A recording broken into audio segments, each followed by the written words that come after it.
The following program deals with controversial subjects. The theories, opinions, and beliefs expressed are not the only possible interpretation. Viewers are invited to make a judgment based on all available information.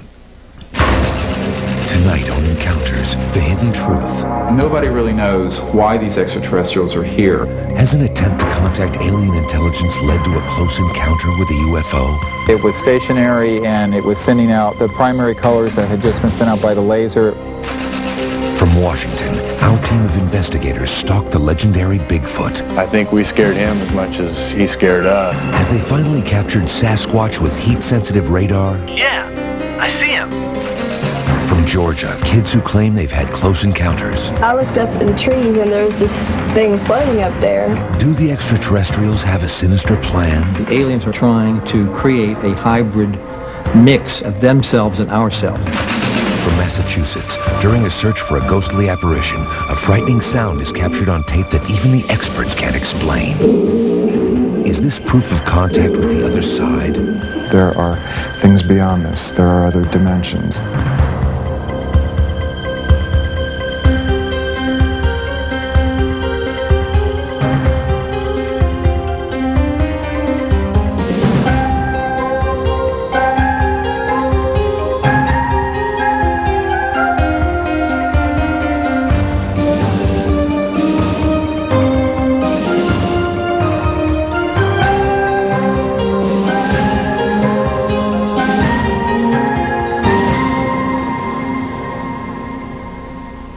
Hello, I'm John Marshall, and welcome to Encounters, the Hidden Truth.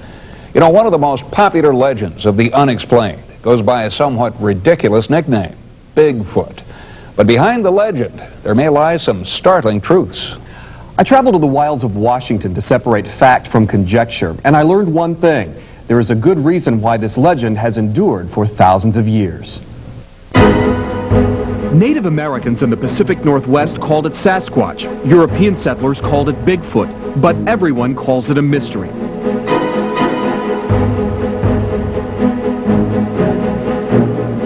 Is it possible that the missing link between man and ape roams these dense forests?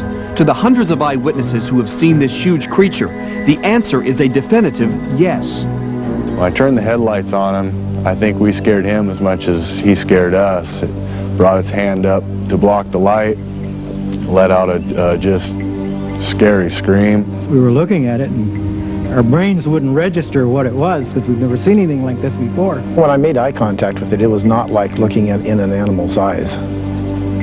And even though there was some distance, it was not like looking at an animal. There was intelligence there on the other side of those eyes. Although every one of these eyewitnesses describes a different sighting, every encounter shares one thing: the enormous size of the creature. He was about 8 feet tall. I weighed 200 pounds at that time, and he was a good 350 to 400 pounds heavier than me. His arms were as thick as my thigh. Eyewitness testimony may hold up in court, but science demands further evidence. And the most dramatic evidence collected to date is this film clip shot near Yakima, Washington in the fall of 1967. If it's a man in an ape suit, anthropologist Grover Krantz finds the performance brilliant, if not impossible. I went through it frame by frame, measuring everything I could on it, what the body proportions were, and I can state flatly that there is no human being alive who can fit into a costume with the dimensions that are shown there. Maybe it's a man who's got his elbows out, and that's the shoulders, but then any man of that height, the elbows are much too far apart to be the shoulders. There's only one way you can do it. You get a 6.5 foot tall man, go 1/3 out along his upper arm, break it, and introduce a new joint. There is other evidence that Bigfoot exists: huge footprints, hair samples, and droppings. But we decided to look for fresh evidence and maybe a first-hand encounter.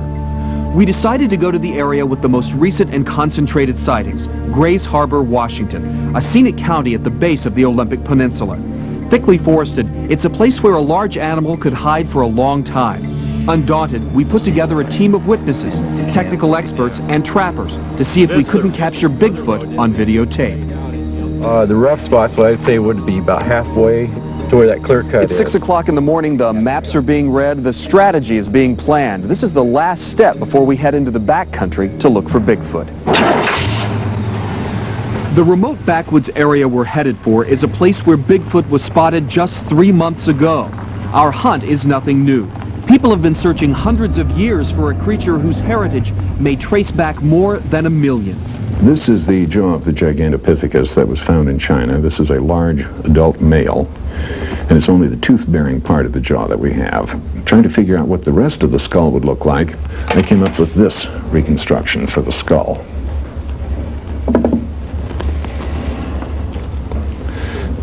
This, then, is roughly what I think the Gigantopithecus entire skull would look like. And I also expect that this is approximately what a Sasquatch skull would look like. We've made it to the end of the road. From here on out, there's nothing but nature between us and our quarry. Although some people outside the Pacific Northwest might scoff at an expedition like this, around here Bigfoot is taken very seriously. So seriously that one nearby county has declared it a crime to hunt him. If you do kill a Bigfoot there, and if it turns out he's a species closely related to man, you could face murder charges and prison time. Some people believe the only way to prove Bigfoot's existence is to kill one. But on this expedition, the only shooting will be done on video. Not that we wouldn't mind finding one that died of natural causes. We don't believe in killing one just to prove it exists, but we hope maybe someday we'll come across skeletal remains when we're out here, or one that's recently died on its own, or something. But animals that die of natural causes aren't easy to find. If an animal dies on its own, it has the opportunity to choose a place where it dies. And these we virtually never find. Nobody's ever found a bear that died a natural death that I've been able to locate. After establishing camp, we set out to scout the area for signs of the creature. Bigfoot is probably the best-known animal in the world of cryptozoology, the study of animals that are suspected but unproven. And probably the best example of a cryptozoological animal, or cryptid, as we sometimes call them, would be the African gorilla. These were considered by the European scientists to be totally mythological beasts until the first skin and skull came into a European collection in the year 1849. Larry Lund hunted deer and elk in the woods of the Northwest for 20 years. Then he put away his guns and set out after Bigfoot. When we follow trails, and especially along the riverbeds, we look for anything that's out of the ordinary for the normal animals of the area. We look for footprints, droppings, large disturbed areas. Larry spent most of his time searching for tracks along a nearby creek. Here we have it's probably a doe track. Yeah, it is a doe track. These leaves being pressed inside it. You may be curious why they were stuck down the ground, but it is just a doe track. He found plenty of deer and elk tracks, but nothing out of the ordinary. Meanwhile, Forester Wayne Moore and former Sheriff's Deputy Fred Bradshaw led me into the high country. Later that afternoon, we found something unusual. You see something? This is an impression right here. Yeah. That's a good possible right here. You got the toes, the cut edges along here for the heel. And that'd be at least a good 14-inch track. And given what we see here, I mean, what does it tell us about the stride? How, I mean, in terms of the height, the bigness of the animal? Well, if you allow that is a track, then you've got a 6-foot stride. And a 6-foot stride would be extraordinary. Would it help to make a cast of this? Yes, it would show with when you pour a casting of it, it'll pick up more of the foot impression if it is anything at all.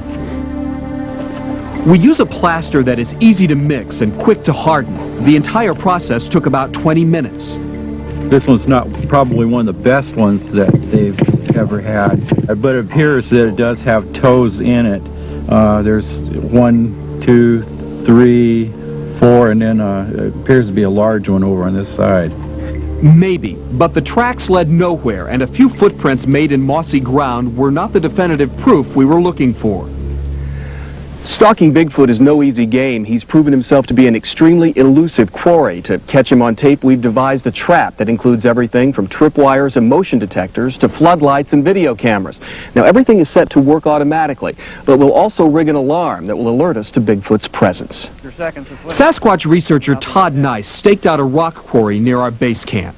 Bigfoot purportedly has been seen digging up rodents on a couple of occasions. First, he laid bait. If we had it in one piece, it'd probably be gone in 2 seconds, but if we break it up, it gives them a reason to hang around a little bit. The strategy here is to lure the creature within range of our infrared sensors and floodlights. It's my hope that the shock of the lights may give us an extra 10-15 second filming time. He also set traps in the forest nearby. Immediately around my bivouac site, I will have some tripwires, which will also set off a high-pitched beep should we get anything right in the campsite itself. Yet another kind of trap would illuminate any large animal entering the area. The Native Americans who lived in these forests were very familiar with the creature. Physical anthropologists studied the stone carvings they left behind. It's not any of the animals that's normally encountered in the area, because the Indians carved representations of all the animals that we know. This one appears to be ape-like. The only explanation that anyone's been able to come up with is whoever carved this was familiar with the face of something like a Sasquatch. When an alarm sounded later that evening, Todd was there within seconds. Something definitely hit it, because when I found it, it was pulled up here. Something had to have struck this trip line pretty good. Pretty elusive, whatever it was. The rest of the night was a waiting game. Ultimately, it became clear that no one was taking our bait. But the hunt wasn't over yet. It's now 5:30 in the morning, and we're about to catch up with the linchpin of our operation. It's a Bell Jet Ranger helicopter, specially equipped with infrared heat-seeking instruments. If Bigfoot is anywhere near here, the chopper will detect his body heat. The crew will then radio us of his position and continue to track him from the air until we can catch up with him. Are the ground conditions cool enough for you down here? Are there any problems with that? Yeah, this is optimum conditions for infrared. Yeah, optimum. Coordinating their movements with the team on the ground, the helicopter crew covers a 25-square-mile grid. Any warm-blooded animal in the area should register on the cockpit monitor. Looks pretty sterile right now. Okay, we'll check down the drainage.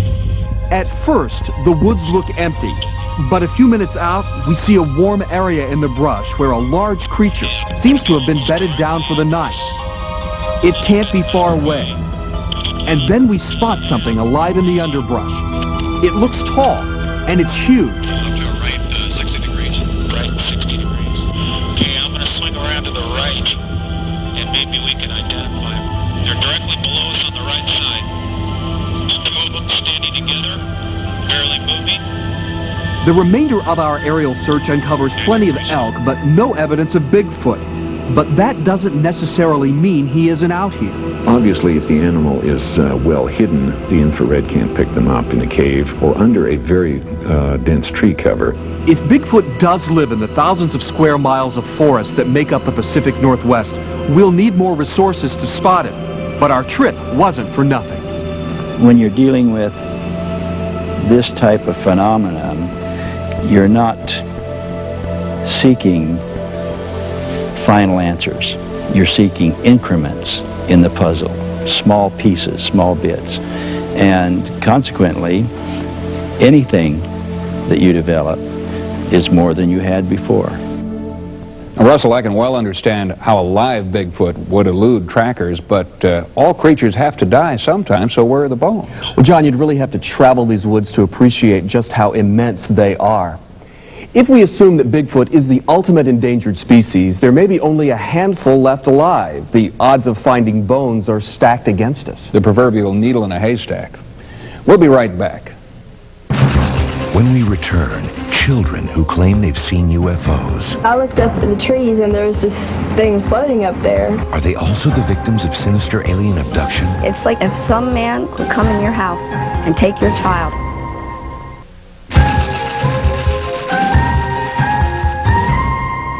An ideal UFO witness would have good eyesight, no financial agenda for making a story up, and no preconceptions. For these reasons, reliable UFO witnesses are not always easy to find. You know, John, that's true, but maybe people have been looking in the wrong places. Recently, as part of our ongoing investigation, Encounters went looking in the right place and spoke with children who are convinced they saw a UFO. Here's our story. For more than 4 decades, children have been reporting UFO sightings. These wide-eyed observers offer a unique perspective on this unusual phenomenon. And it came this way. And then first it was going real slow, and then it just took off. Boom. There's 2 of them up there. Hold on. Look at them. Flashing. They're flashing. Hampton, Georgia is a small town near Atlanta. Hello. It was in this well-kept trailer park that a group of ordinary school children encountered a UFO. What'd you say? I looked up at the trees and there was this thing floating up there. I saw something up there and I didn't quite know what it was, and I asked Shannon, I said, what is that? And she said she don't know. And I hollered at Chris. She jumped up and said UFO, so I jumped up and I looked and I saw something black. It was hovering right over the building, but it was real high in the sky. So it hovered right across the over in the sky and over to the radio tower. We were screaming. You were screaming? Yeah. I just sort of, I screamed a little bit, but I just sort of was in shock when I never seen anything like it. This incident was investigated by Michael Norris, an Air Force veteran and chief editor of UFO Encounters. Now, this craft that they described, is this a craft that you've had reportings of before in this area? What's interesting is when we started to report about this particular sighting, and we actually published some of the pictures and drawings that the children had made, I got some calls from people from other parts of the country saying, you know, we've seen this come up before. We have people who say they've also described this same shape, size, with the lights, but yet when you go to officials, whether the FAA or your military bases or the airports, that there is nothing in conventional aircraft that we know of that could explain what it is they saw. The UFO vanished within seconds, but these children will feel the effects of this encounter for a very long time, and more than one will bear the scars of public ridicule. So when you walked into the school and you saw the principal and the teachers laughing at the children's experience, how did you feel? Made me mad. Made me very mad. I saw that principal laughing at those kids and joking around, and I asked him, I said, look at these kids. Can't you tell by looking at them there's something wrong? Citing a UFO and being ridiculed for reporting it is upsetting enough for a child. What's far worse is a close encounter of a different kind, alien abduction. Justin, a 10-year-old living in Lancaster, Pennsylvania, describes his first alien encounter. I fell asleep, and then I woke up a little bit later early in the morning, and I saw these gray beings. And I was just laying there. Then I felt like a device, something around my wrists, my neck, and my ankle. For children who've always relied on adults to protect them, these encounters can be traumatic, but kids aren't the only ones affected. Their parents suffer just as much from feelings of helplessness and fear. Having your child abducted is terrifying no matter who or what is doing it. It's like any other abduction, If some man or some guy with a ski mask would come in your house and take your child, the only difference between your child and mine is mine comes back. When we come back, the terrifying stories of children who are convinced they have been abducted by aliens. Stay with us. When we return, what sinister plan do the extraterrestrials have for our children? The aliens are essentially trying to create a hybrid mix of themselves and ourselves. Our startling investigation continues next. Many children are convinced they have seen UFOs, and a few of these witnesses also believe they have been abducted by aliens. Author Bud Hopkins was one of the first researchers to investigate the abduction phenomenon, and he believes these children are among the most credible witnesses he has ever interviewed. From the Midwest to New York, these stories of alien visitations are strikingly similar. Manhattan-based writer Bud Hopkins has researched thousands of alleged alien abductions. What has emerged through many, many cases is the idea that the aliens are essentially trying to create a hybrid mix of themselves and ourselves. They're interested in our DNA, our genetic makeup, and beyond that, they're interested in our personalities, our affection for our children, our love for one another, a whole kind of range of what we think of almost the most human characteristics we have emotionally. One of his most remarkable cases is that of John Cortelia, an 11-year-old boy from New York's Lower East Side. When it happened, I had woke up from my sleep and I had the sudden urge to look out the window in my living room. So I got out of my bed and I just, went into my living room. I looked out the window and I saw something emerging from the water. So I didn't know what it was. I just watched it as it came toward my window. And as my mother passed me, I was screaming and she didn't even hear me. So this thing just pulled me through the window. John claims that these aliens took him aboard a UFO. They just took me into the door and I was just laid down onto my stomach looking out these windows. I do remember some sort of a scraping with a sort of long rounded object, sort of like a knife, scraping me or scratching me with it, trying to hurt me or something. I woke up the next morning like it was a dream, only though I knew it wasn't a dream. Skeptics claim that abduction stories are the product of a child's active imagination, but Bud Hopkins has developed an elaborate system of tests to prove these skeptics wrong. I developed the Hopkins image recognition test a number of years ago because I felt that a projective test based on simple images and checking the child's response would be a very viable way of looking into their experiences. So I show these children first Santa Claus, and we go through Batman and clowns and police and so on. When we come to the alien out of 10 pictures, which is very neutral, we just listen to what the child says, how the child responds. I have seen a child absolutely fold up in tears, hide herself in her father's lap crying, "I don't want that man in my dreams. That's the man who takes me away." Fortunately, these traumatized and bewildered families have the support of concerned experts. Newport Beach, California is the home of Dr. Deborah Trincala. She specializes in the counseling of alien abductees. I think it's very important that we look at children who've had anomalous experiences in the following way. We need to listen to them. We need to understand that from their world, they don't have a handle on what's happened. They need to have a sense of control over their lives. To the degree that they can handle that, that's part of their development. And so we have to be attentive to that need. If these encounters are the results of some bizarre alien experiment, why are our children being targeted? And when these children grow up, how will the experiment be concluded? All we and they can do is wait. Now, Sandra, you'll have to admit that most children have pretty active imaginations, and you put that together with all the TV they watch. John, that may be true to some degree, but it's wrong to assume that children would go out of their way to make these kinds of stories up. In fact, joining us tonight are 3 cases in point. They are members of the UFO Investigators and Other Strange Phenomenon Club, all the way from Virginia. They are Wesley Frank, Jonathan Pine, and Kevin Trobaugh. Welcome. Now, you just saw a story. Those children sighted a UFO, told their friends at school, and were ridiculed. They were laughed at. Do you guys believe in UFOs? Oh, yeah. If you do see a UFO, what do you do as investigators? We ask people of that area where we saw it if they saw the same thing. What do you say to kids who say, "Oh, you're making it all up"? Kevin? Well, maybe they don't believe in UFOs, but we do, and we think we saw one. So, we tell them, and if they don't believe us, they don't believe us. Right. What about you, Wesley?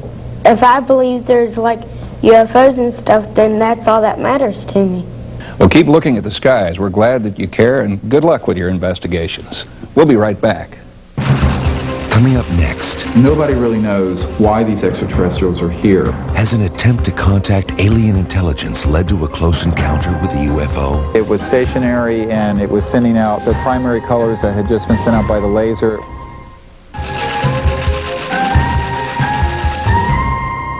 Have you ever wondered what you would do if you saw a UFO? Would you have the presence of mind to observe closely, or would you take off in the opposite direction?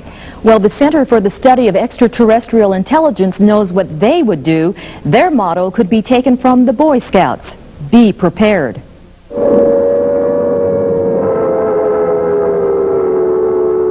Flying saucers have invaded our planet. Washington, London, Paris, Moscow are key targets.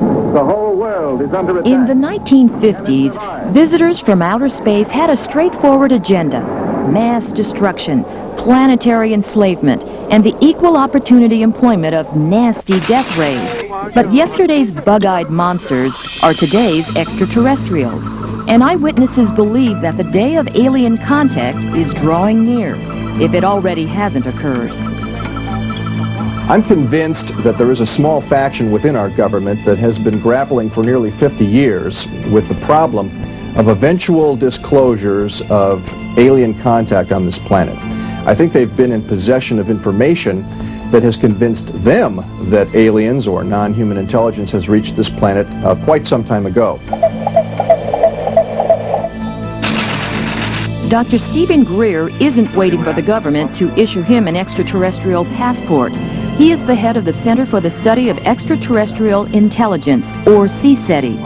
This organization is getting ready for an event they feel is inevitable: the day we first make contact.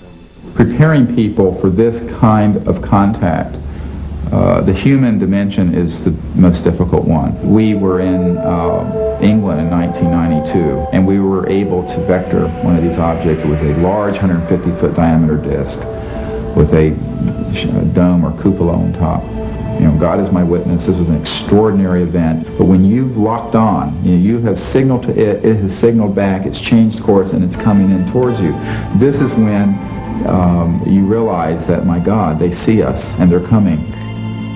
Dr. Greer founded CSETI in 1990.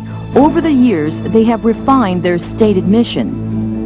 Trying to establish contact with the life forms on board these objects. And this is very important. CSETI really isn't interested in the UFOs. We're interested in the occupants or the intelligence or the beings behind the UFOs.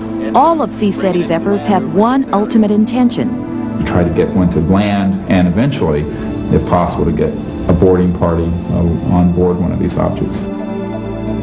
Encounters asked CSETI if they would take us on one of their UFO expeditions, and they agreed. Before we left, we met with their team of human ambassadors. I'm real excited about it. Just be careful, you know. Caroline O'Patry is excited. She believes there is a chance she will make direct contact with extraterrestrials, but she plans on taking things one step at a time. The game plan is, should there be a sighting and should we be locked on in such a way that the ETI would choose to land and make contact with us, we would be ready to do so. I guess I should take my own flashlight just in case. And I don't know what the weather's going to be like. It's so hot now, but I probably better take my heavy coat. She has learned to put her fears aside and approach contact with an open mind. Whatever you fear or revere, you draw to you. So I don't want to come from fear. Come, be peaceful. You will attract peaceful entities. And what's exciting about CSETI to me is this repeated philosophy of non-hostility, of being diplomats for peace, of being a liaison with humankind and extraterrestrial intelligence. Come on, you guys, we gotta hurry. Okay, you have to be there. Going to San Fernando Valley, is that where it is? No, Topanga Canyon.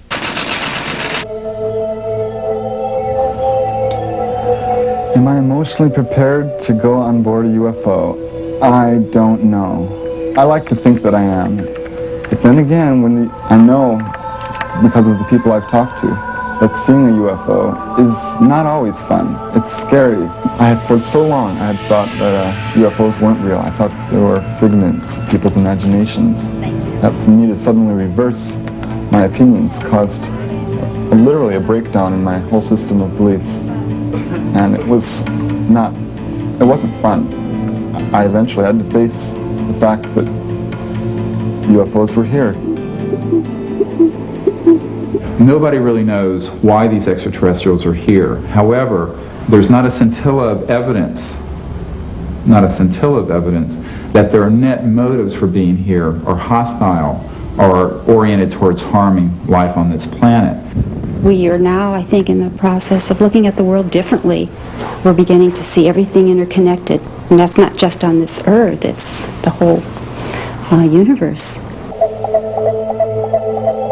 CSETI wants the government to release all information about alien encounters. The idea behind Project Starlight is to brief leaders in society and to encourage them to try to bring out the definitive evidence which we believe exists and to finally confirm the fact that we have detected extraterrestrial life forms. Why would the government cover up alien contact? I think they're coming from a mentality that arose in the mid-40s when we actually believed we were being invaded from space. We couldn't handle the technology we were seeing, that the government would try to keep this secret until they could understand the nature of their challenge. And today, we have 50 years of momentum that's very hard to break. What we do not have is anyone in an important position in government saying the U.S. government has this knowledge and we're officially declaring an interest in this and want to share this with the public. Several of us are urging the Clinton administration to review that policy.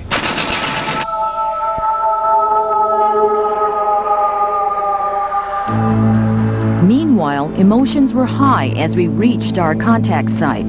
God, this is a great location. How did you happen to choose it? It's an open area, meaning that you have good visibility of the sky, and in addition to that, we've got some good areas where we can land out, put out landing beacons. What about this side right here? Come back a little bit. Closest we can get to a circle and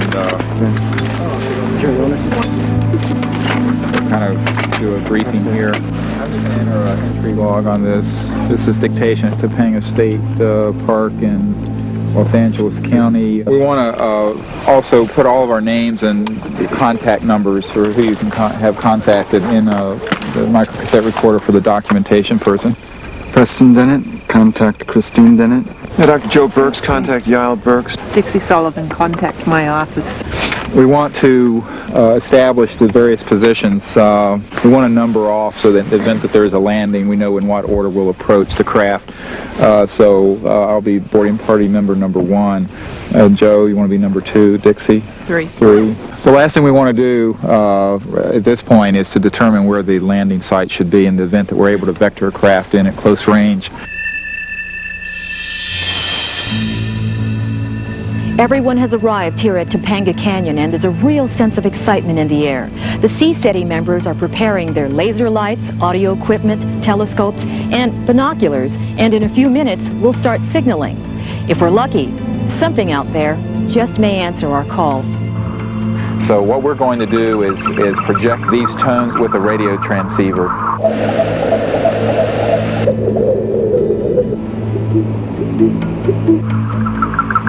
Please put out the landing strobes. We waited for hours, sending out tones and laser light beacons into the darkness.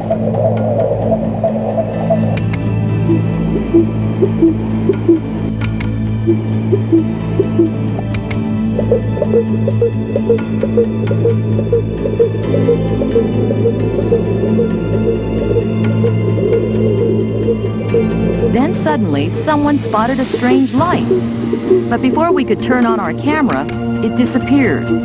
But moments later, it reappeared on the horizon. Oh, there it is again. It's back again. There it is again. Very bright colors, the same one, the same red and green the laser was putting out. Oh my God. This is no airplane. At 9:45, we have an object about 5 degrees above the ridge in the west that was probably out over the Pacific Ocean.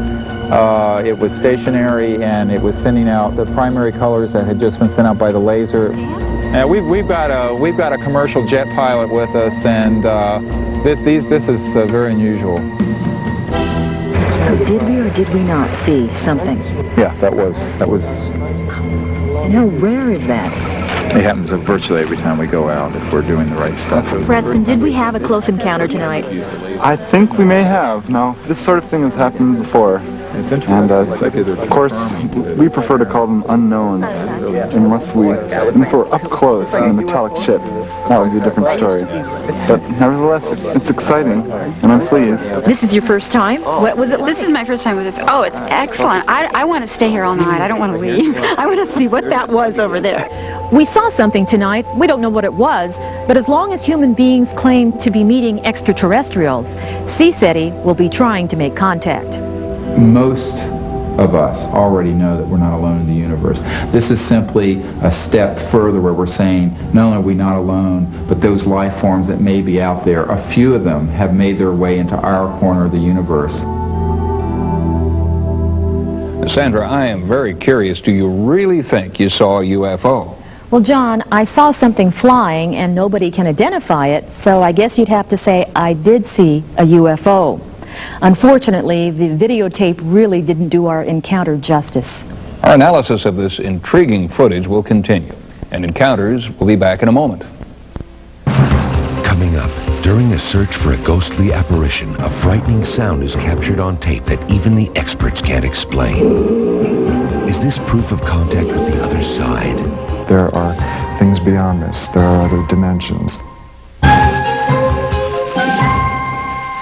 An important part of the American dream is that day when you move into your new house.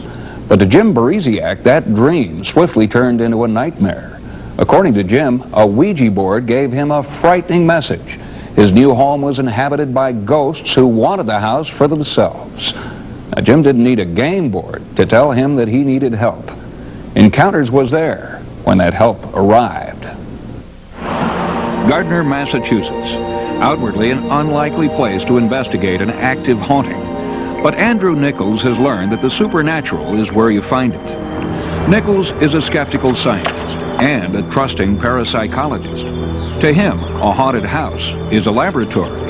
I believe that haunting phenomena can be measured using electromagnetic detection devices under certain circumstances, but whether or not it actually represents surviving soul after death, I don't know. Andrew's reputation is at stake with every investigation. To screen out unreliable witnesses, he first administers psychological exams in order to determine their reliability. The second questionnaire we have is an inventory of childhood imaginings, which basically is to determine how fantasy prone you are. Because Andrew's test showed that Jim was firmly grounded in reality. I'd like to show you some of the areas where you've experienced the phenomenon in the house. After Andrew took initial measurements on his own, homeowner Jim Beresiak, who had purchased the house 8 months earlier, gave him a tour. You can see right now. It all began shortly after Jim moved into this huge Tudor house. Built in 1893, it stood next to a previously well-traveled frontier trail. When we first moved in, things happened very quickly. And I think they were just signs showing us that they were here. You would hear what sounded like a crystal hitting the floor, the hardwood floor, and just shattering all over. Yet when you turned around, there was nothing. After midnight, Jim would hear other inexplicable sounds echoing through the house. Usually around 2 or 3 o'clock in the morning, you will hear someone walking up and down the main stairway. We have heard a baby crying. I've heard a woman laughing, a dog, which is odd considering I have 2 cats. The strange things that have happened in this room mainly took place last weekend. I was away on a trip, and when I came back and came into the bedroom, I noticed that the statues, which had belonged to my mother, were all face down on the floor. None of them were chipped, none were broken. They were just placed face down on the floor. Jim told Andy that months earlier, he decided to try to directly communicate with the apparent ghostly occupants of his home. He decided to use a Ouija board. It works by subliminal motions of the muscle system and involuntary motion. So the person themselves are actually moving the planchette or the pointer across the board. But it still is an interesting psychic tool because our subconscious or unconscious minds are more closely tuned to psychic phenomena. Right from the beginning, we never had any problem with communicating. It was very strong for us. It gave us specifics. The letters and numbers on the board told Jim an ancient story of treachery and murder. It took place in 1720. They were traveling from Quebec City to Boston on what was at one time an Indian trail, and they had stopped on the property overnight to rest. They built a campfire and were around the campfire when they were robbed and eventually murdered. Channeled through the Ouija board, the spirits told Jim that they had been buried in front of the house. They wished to be taken back to Quebec City, where they could rest in peace. I want to help them. And I think in helping them, I'll help myself. Because then the house will be mine. Praying that he could find their remains, Jim and a couple of friends searched for the bones. But they found nothing. Desperate, Jim went looking for outside help. That help arrived with Andrew Nichols. Andrew continued his electromagnetic search for some hard facts, and his meters uncovered the kinds of phenomena often associated with hauntings. I think some of the fields that we've discovered in this house are extremely significant, particularly the one at the base of the stairs, which was a mobile field. It actually was a moving electromagnetic field, and that cannot be explained by any normal environmental cause that I'm aware of. At this point in the story, Encounters became directly involved in this electronic gathering of evidence. During a routine screening of the tapes containing Andrew's interview, we noticed something that had gone unnoticed by the 5 people who were present at the time. A strange growl that appeared between interview questions. We couldn't explain how it got there, so we sent the tape out for analysis. Encounters asked audio specialist Tom Borton to use computers and waveform monitors to compare the growl to a variety of samples. First, he ruled out the possibility that it was human. Next, he eliminated any known animal as the source. That narrowed down the possible explanation to something with no explanation. There's no way of being able to make an exact analysis and say, yes, this is, definitely a spirit, but not being human, not being animal, not being machine, not looking like any of those. It's odd, very peculiar. What was this mysterious growl? Did we accidentally capture a ghost on audio tape? Our tests will continue. Meanwhile, thanks to Jim Beresiak, Andrew Nichols is one step closer to uncovering the truth about the supernatural. In my opinion, based on the limited amount of time I've had, I do think that this would qualify as being a genuine haunting. I think that all this it's not something that's supernatural. It's an aspect of nature that we just don't understand yet. And that eventually, through parapsychology, these phenomena will be brought within the realm of mainstream science, and we will understand it. The lesson that I'm learning here is that this isn't all of it. This isn't our total reason for being. This isn't our total existence. There are things beyond this. There are other dimensions. There are other times. And we shouldn't fear death. Other than that strange growl, there's really little hard evidence that ghosts haunt Jim Beresiak's house. But whether or not we believe the Ouija board story, Jim Beresiak hopes that his ghostly tenants have at last found peace. Encounters will be right back. If you would like to contact us here at Encounters, write to Encounters, P.O. Box 36B47, Los Angeles, California, 90036. To contact us by phone, call 213-525-1UFO. That's 213-525-1836. Or to contact us online, visit the Encounters forum on CompuServe by typing Go Encounters or the following number. And thank you for your interest in Encounters. It's been said that the finite mind cannot hope to understand the infinite. The stories we've seen this evening illustrate the truth in that saying. And we hope that we've given you something to think about and helped you come closer to unraveling the hidden truth. I'm John Marshall. Good night.